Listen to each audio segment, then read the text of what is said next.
ಹೇಳ್ತಿದ್ರಿ, ಸಾಕ್ಷಾತ್ ಆ ಬನಶಂಕರಿಯೇ ನಾನು ಈ ಗ್ರಾಮದ ಮುಖಂಡರ ಕನಸಿನಲ್ಲಿ ಬಂದು ಗೋಚರಿಸ್ತೇನೆ, ಏನೋ ಹೇಳ್ತೇನೆ ಮರುಳ ಸಿದ್ದೇಶ್ವರರ ಕುರಿತು ಅಂತ ಅನ್ಕೋತಾಳೆ. ಏನಂತ ಗೋಚರವಾಗತ್ತೆ ಗುರುಜಿ? ಅಲ್ಲಿ ಏನಾಗತ್ತೆ, ಈ ಮರಳ ಸಿದ್ದೇಶ್ವರರು ಹೀಗೆ ಯಾತ್ರೆಯನ್ನು ಮಾಡ್ಕೊಳ್ತಾ ಬಂದಾಗ ಒಂದೊಂದು ಊರಿಗೆ ಕಾಲಿಡ್ತಾ ಇದ್ದ ಸಮಯದಲ್ಲಿ ಅಮ್ಮನವರಿಗೆ ಆನಂದ ಬಾಷ್ಪವಾಯಿತು, ಭಾಳ ಸಂತೋಷವಾಯಿತು. ಗ್ರಾಮಕ್ಕೆ ಕಾಲಿಡ್ತಾ ಇದ್ದಾನೆ, ನನ್ನ ಮಗ ನನ್ನ ಗ್ರಾಮಕ್ಕೆ ಕಾಲಿಡ್ತಾ ಇದ್ದಾನೆ ಅಂತ ಒಂದು ಒಳ್ಳೆ ಆನಂದ ಬಾಷ್ಪ ಅವಳಲ್ಲಿ ಭೀತಿಯಾಗಿ, ಪ್ರತಿಯೊಬ್ಬ ಮನುಷ್ಯನಿಗೆ ಎಲ್ಲರ ಭೀತಿಗಳನ್ನ ಓಡಿಸ್ತಾನೆ, ಖಂಡಿತ ಈ ಊರಿಗೆ ಬರ್ತಾನೆ ಅಂತ ಹೇಳಿ ಕರೆಸ್ಬೇಕು, ಇಲ್ಲದೇ ಇದ್ರೆ ಈ ಊರಿಂದ ಹಾಗೆ ಹೊಟ್ಟೋಗ್ತಾನೇನೋ ಅನ್ನೋ ಭಾವನೆ ಆ ಅಮ್ಮನವರಲ್ಲಿತ್ತು. ತಾಯಿಗೆ ಯಾವತ್ತಿದ್ರು ಮಕ್ಕಳು ಎಲ್ಲಾದ್ರೂ ಹೋಗ್ತಿದ್ರೆ ಅವಳಲ್ಲಿ ಆ ಒಂದು ಆತಂಕ, ಅಯ್ಯೋ ನನ್ನ ಮಗ ಬರ್ತಾ ಇದ್ದಾನೆ, ಭಾಳ ಸಂತೋಷ, ಏನಾದರೂ ಒಂದು ಎಕ್ಸೈಟ್ಮೆಂಟ್. ಹಾಗೆ ಮರಳಸಿದ್ದೇಶ್ವರ ಅವ್ರ ಊರಿಗೆ ಬರ್ತಾ ಇದ್ದಾನೆ ಅನ್ನೋ ಭಾವನೆ ಕರೆಸಲೇಬೇಕು, ಈ ಕಡೆ ಪಕ್ಕದಲ್ಲಿ ಹೋಗ್ತಾ ಇದ್ರೆ ನಮ್ಮೂರು ಇರಲೇಬೇಕು ಅನ್ನೋ ಭಾವನೆ ಜಗನ್ಮಾತೆ ಆಗಿರ್ತಕ್ಕಂಥ ಬನಶಂಕರಿ, ಗ್ರಾಮ ದೇವತೆ ಆಗಿರ್ತಕ್ಕಂಥ ಸಾಸ್ಲೋ ಗ್ರಾಮ. ಆ ಜಾಗದಲ್ಲಿ ಅವಳು ಕನಸಲ್ಲಿ ಬರ್ತಾ ಬಂದ್ಲು. ರಾತ್ರಿ ನಿಗೂಢವಾಗಿರ್ತಕ್ಕಂಥ ರಾತ್ರಿ, ಅವತ್ತು ನಕ್ಷತ್ರಗಳೇ ಇಲ್ವಂತೆ, ಮಳೆ ಬರೋ ವಾತಾವರಣ. ಇಂಥ ಮಳೆ ಬರೋ ವಾತಾವರಣದಲ್ಲಿ ಚಂದ್ರ ಏನಾದರೂ ಕಾಣ್ತಾನ ನೋಡಿದ್ರೆ ಚಂದ್ರನೂ ಇಲ್ಲ.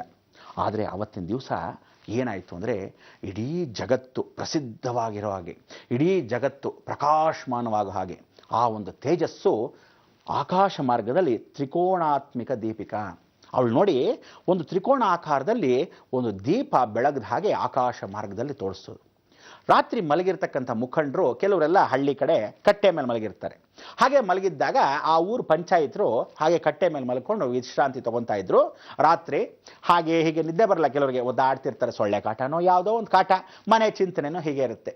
ಆ ಹೊರಳಾಡೋ ಸಮಯದಲ್ಲಿ ಯಾತಕ್ಕೂ ಹೀಗೆ ತಿರುಗಿದಾಗ ಇವರು ಎತ್ತರವಾಗಿರ್ತಕ್ಕಂಥ ಈ ಹಳ್ಳಿಯಿಂದ ಆ ಭಾಗಕ್ಕೆ ನೋಡ್ತಾರೆ.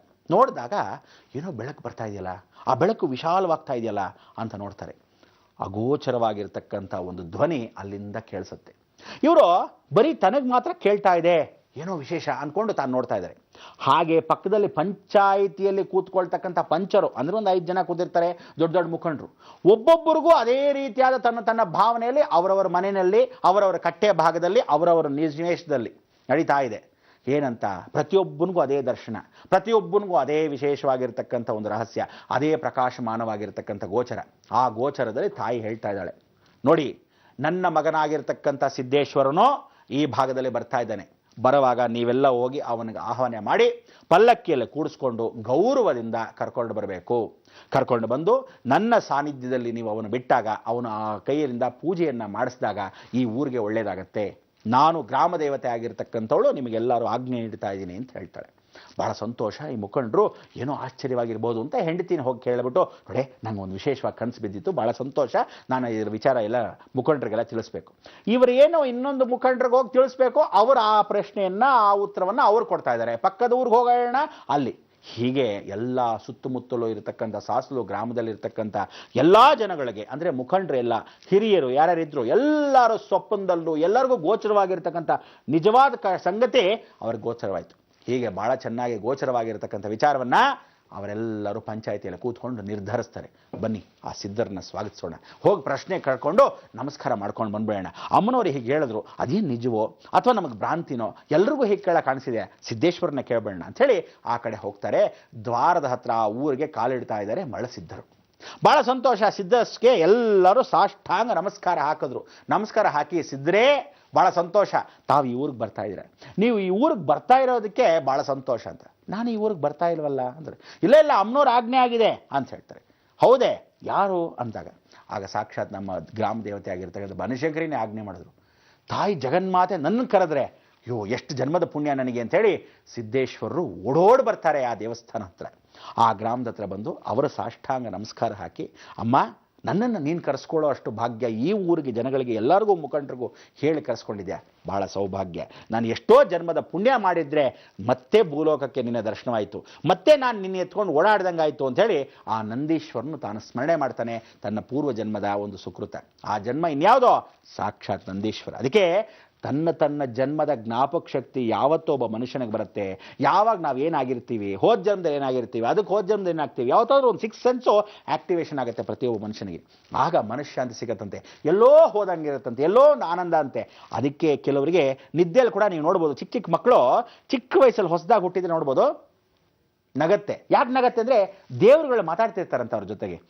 ಚಿಚಿ ದಾಂಡ್ ಮರಿ ನಾವಿಲ್ಲ ಅನ್ನೋದಲ್ಲ, ಆ ನಿದ್ದೆಯಲ್ಲಿ ಮಲಗಿರೋ ಮಗುನೂ ಸ್ವಲ್ಪ ಎಲ್ಲ ನಗ್ತಾ ಇರುತ್ತೆ. ಅಂದ್ರೆ ಅರ್ಥ ಏನು ಅಂದರೆ ಭಗವಂತ ಆ ಸಮಯಕ್ಕೆ ನೋಡ್ಬೋದು ಮಾತಾಡಿ ಹೋಗಿರ್ತಾನೆ. ಅದು ಸತ್ಯ ಅನ್ನೋ ಹೆಂಗೆ ಗೊತ್ತಾಗತ್ತೆ ನಿಮಗೆ? ಆ ಮಕ್ಕಳನ್ನ ಹಿಂಗೆ ಕೈ ಹಿಡ್ಕೊಂಡ್ಬಿಟ್ಟಿರುತ್ತೆ ನೋಡಿ, ಆ ಕೈ ಹಿಡಿಗಳನ್ನ ಹಾಗೇ ಹೀಗೆ ಬಿಡಿಸ್ ನೋಡಿ, ಕೈ ತುಂಬ ಮರಳಿರುತ್ತೆ. ಇದೇನಿದು ಸಮುದ್ರದ ಹತ್ರ ಮರಳು ಎತ್ಕೊಂಡ್ಬಂದು ಆಡ್ತಾ ಇದೆ ಅಂದರೆ ಮಕ್ಕಳನ್ನ ಮರಳತ್ರ ಆಡಿಸ್ತಾ ಇರ್ತಾರೆ ದೇವತೆಗಳು. ಅದಕ್ಕೆ ಆ ಮರಳು ಅಂತೆ ತಲೆಯಲ್ಲಿ ಇಲ್ಲದೆ ಇರತಕ್ಕಂಥ ಮರಳ ಸಿದ್ದೇಶ ಅಂಥೇಳಿ. ಏನಂದರೆ ನಮ್ಮಲ್ಲಿರ್ತಕ್ಕಂಥ ಗೊಂದಲಗಳನ್ನ ದೂರ ಮಾಡೋನು ಯಾರು ಅಂದರೆ ನಂದೀಶ್ವರನೇ.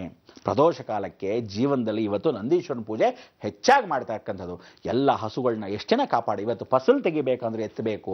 ಪ್ರತಿಯೊಂದಕ್ಕೂ ಜೀವನದಲ್ಲೇ ಇಡೀ ಎಲ್ಲರಿಗೂ ಕಷ್ಟಪಡ್ತಾ ಇರ್ತಕ್ಕಂಥದ್ರೆ ನೀನು ಭೂಮಿಯಲ್ಲಿ ಕಷ್ಟ ಪಡ್ಕೊಂಡೇ ದುಡಿತಾ ಇರಬೇಕು ಅಂತ ಶಾಪವನ್ನು ಈಶ್ವರನ ಹಾಕಿಸ್ಕೊಂಡು ಇವತ್ತು ನಮಗೋಸ್ಕರ ದುಡಿತಾ ಇರೋದು ಆ ನಂದೀಶ್ವರನೇ. ಅಂದರೆ ಎತ್ತಾಗಿ ದುಡಿತಾ ಇದ್ದಾನೆ.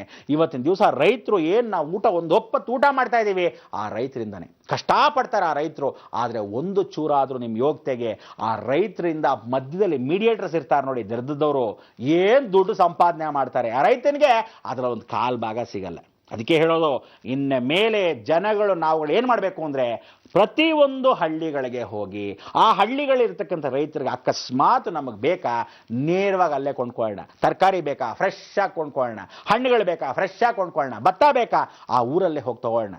ಎಷ್ಟು ಬೇಕೋ ಇದು ಮುಂದಿನ ಜೀವನದಲ್ಲಿ ಕೊಂಡ್ಕೊಳ್ಳೋಣ ಅಂತ ನಾನು ಹೇಳೋದಲ್ಲ. ಇನ್ನು ಮೇಲೆ ಅದೇ ಗಣೆ.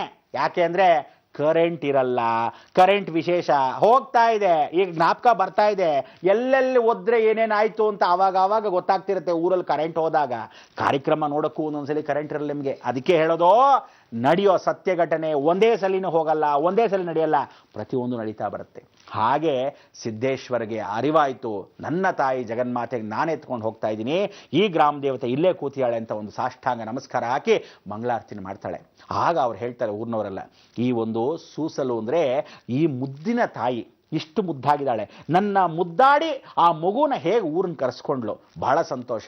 ನಾನು ಆ ಮುಗ್ಧತನೆಯನ್ನು ನನ್ನ ಮೇಲೆ ಬೀರಿ ನನ್ನನ್ನು ಈ ಕರೆಸ್ಕೊಂಡಿರತಕ್ಕಂಥ ನಿಮ್ಮೆಲ್ಲರ ಮೇಲೂ ಅಪಾರವಾದ ಕೀರ್ತಿಯನ್ನು ಇಟ್ಕೊಂಡು ನಾನು ಸ್ವತಃ ಅಷ್ಟೇ ಮುದ್ದಾಗಿ ನಿಮ್ಮನ್ನು ನೋಡ್ಕೊತೀನಿ. ಒಂದು ಚೂರು ಏನಾದರೂ ಮಗುನ ಎಷ್ಟು ಚೆನ್ನಾಗಿ ನೋಡ್ಕೊತಾರೆ ಗೊತ್ತಾ, ಅಷ್ಟು ಚೆನ್ನಾಗಿ ನಾನು ನಿಮ್ಗೆಲ್ಲರೂ ರಕ್ಷಣೆ ಕೊಡ್ತೀನಿ ಅಂತ ಅವತ್ತು ಆ ಊರಿಗೆ ಸಾಸುಲು ಗ್ರಾಮಕ್ಕೆ ಅವರು ಮಾತು ಕೊಡ್ತಾರೆ ಮರಳಸಿದ್ದರು.